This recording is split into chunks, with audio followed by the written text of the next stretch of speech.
அதாவது சோர்ந்து போகிறவர்களுக்கு பலன் கொடுக்கிற ஒரு தேவன். சோர்ந்து போயிட்டீங்களா?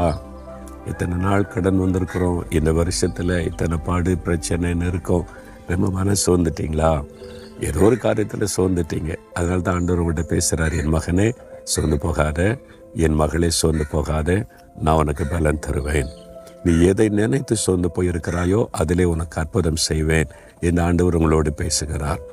வேறு புஸ்தகத்தில் எத்தனையோ பரிசுத்தவான்களை குறித்து வாசிக்கிறோம்ல. நிறைய பேர் இந்த பாதையில் கடந்து போயிருக்கிறாங்க. நீங்கள் ஆபிரகாமுடைய வாழ்க்கையை பார்த்தீங்கன்னா, ஒரு பக்கம் அவர் விசுவாசிகளின் தகப்பன் என்று சொல்லப்படுகிறார். இன்னொரு பக்கம் தெரியுமா, ஒரு சமயத்தில் கர்த்தர் வந்து ஆபிரகாமே நான் உனக்கு கேடயமாக இருக்கிறேன், மகாபரிய பலனாக இருக்கிறேன்னு பேசுகிறார்.